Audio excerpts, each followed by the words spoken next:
Seigneur, nous voulons te dire merci pour la continuité de ce programme de chaque matin. Seigneur, nous voulons que toi, tu puisses descendre. La Bible dit au temps des enfants d'Israël, tu as dit, j'ai entendu les cris de mon peuple et je suis descendu moi-même pour les délivrer. Nous voulons que tu descendes. Tu dis, invoque-moi les jours de ta détresse, je t'exaucerai et tu me glorifieras. Seigneur, nous t'invoquons ce matin. Nous voulons vivre ton Shekinah. Nous voulons vivre ta gloire. Nous croyons que rien n'est impossible à toi. Nous croyons, Seigneur, que tu es derrière ta parole. Tu envoyas la parole et la parole guérit. Nous croyons que ta parole est capable de nous restaurer. Ta parole est capable de nous donner la paix. Ta parole est capable d'arrêter la tempête dans nos vies, d'arrêter le vent dans nos vies. Ta parole est capable de nous restaurer, de nous régénérer. Ta parole est capable, Seigneur, d'opérer de grandes choses dans nos vies. Sois béni. Voilà pourquoi nous nous en remettons entre tes mains. Merci pour cette journée que tu nous as donnée. Tu as créé chaque chose pour un but. Nous croyons, Seigneur, qu'il y a de bonnes choses que tu nous réserves au courant de la journée d'aujourd'hui. Voilà pourquoi nous voulons te laisser la première place. Nous voulons d'abord, Éternel, écouter ta parole. Nous voulons que tu nous donnes des directives, des orientations avant que nous fassions quoi que ce soit, avant que nous fassions autre chose plutôt. Sois béni. Bénis tous ceux qui sont fidèles à ce programme. Bénis tous ceux qui m'écoutent, qui me suivent à ce moment. Que tu les visites. Que ta faveur, ta grâce leur soit donnée au nom de Jésus. Nous t'avons ainsi prié. Amen. Nous voyons dans Ézéchiel chapitre 18, le verset 23, la Bible dit, ce que je désire, est-ce que le méchant meurt, dit le Seigneur l'Éternel, n'est-ce pas qu'il change de conduite et qu'il vive? La volonté de Dieu pour nous, pour les méchants, qu'aucun méchant ne meure. La volonté de Dieu et que nous ne puissions pas périr dans le péché. Dieu ne nous a pas créés pour que nous puissions périr dans le péché, pour que nous puissions continuer à vivre sans lui. La volonté de Dieu, ce n'est pas que nous puissions nous séparer de lui, que nous puissions vivre loin de Dieu. La volonté de Dieu, et que nous puissions vivre, que nous ayons la vie éternelle, que nous puissions recevoir Jésus-Christ dans notre vie comme Seigneur et Sauveur personnel. La Bible dit, celui qui a le Fils a la vie. Celui qui n'a pas le Fils de Dieu n'a pas la vie non plus. Toi qui n'as pas encore donné ta vie au Seigneur, toi qui n'as pas encore reçu Jésus-Christ dans ta vie, tu es en dehors de la volonté de Dieu. Parce que la volonté de Dieu n'est pas que tu puisses mourir dans le péché. Parce que celui qui n'a pas encore Jésus-Christ dans sa vie, celui qui ne le connaît pas, spirituellement, il est mort. Mais Dieu ne veut pas que nous mourons spirituellement.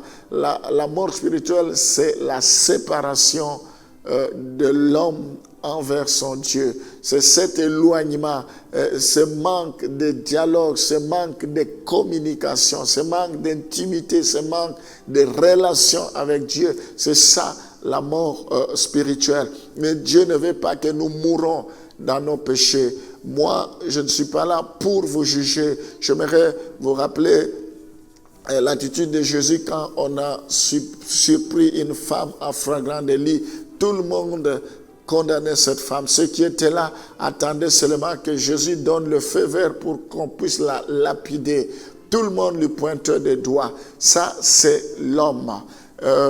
Mais quand ils ont cherché à ce que Jésus-Christ donne sa position, Jésus-Christ a dit, tous ceux qui sont ici, celui qui n'a jamais commis le péché, puisse jeter la première pierre. Et il continua à écrire bout de quelque temps, au bout de quelque temps, la Bible nous dit qu'il s'est rendu compte plutôt que tous ceux qui étaient là sont partis parce qu'ils se reprochaient chacun d'entre eux. Mais Jésus a dit à cette femme, va et ne pêche plus.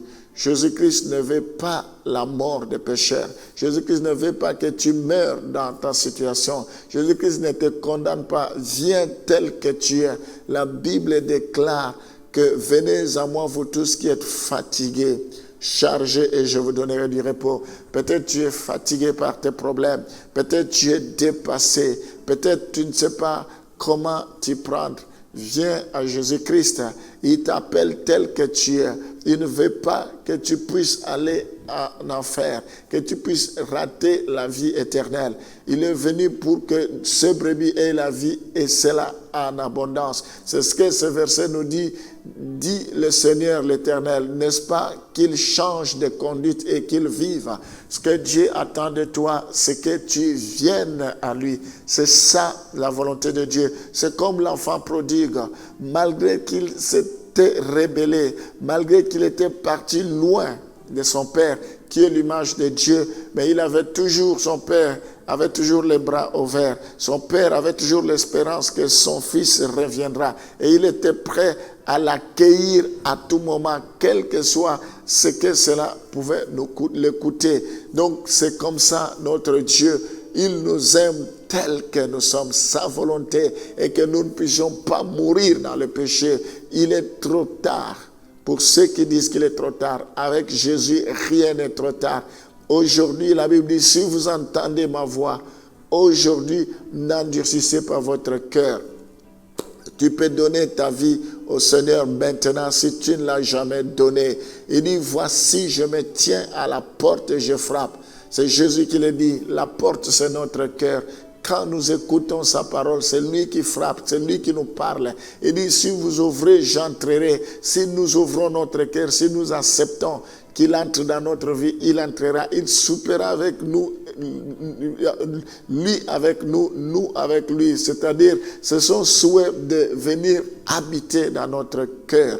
La Bible dit, à tous ceux qui l'ont reçu, il leur a donné le pouvoir de devenir enfants de Dieu. On ne naît pas enfant de Dieu, mais on le devient. À tous ceux qui l'ont reçu, tu peux prendre la décision de recevoir Jésus-Christ en l'invitant personnellement dans ta vie comme ton Seigneur et Sauveur personnel.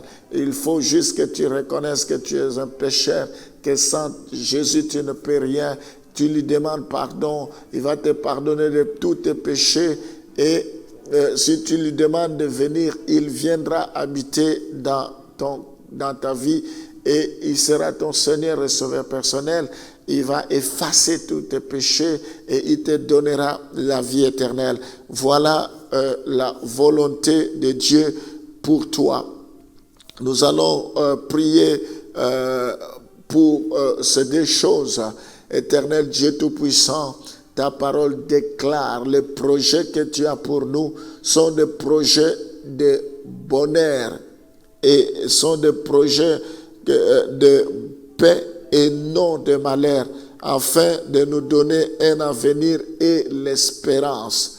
Je prie, Seigneur, pour que les projets que tu as élaborés pour chacun d'entre nous, que tu as formés pour chacun d'entre nous, que nous puissions en bénéficier, que nous puissions vivre cela. Nous ne voulons pas que cela reste de simples slogans, de simples paroles, mais nous voulons entrer en possession de nos projets. Oh Seigneur, tu ne peux jamais vouloir notre malheur. Tu ne peux jamais vouloir notre destruction. Merci pour le projet que tu as déjà élaboré pour chacun d'entre nous. Avant que nous venions au monde, tu nous connaissais. Lorsque nous étions dans le sein de notre maman, tu nous avais déjà choisis. Sois loué, Seigneur.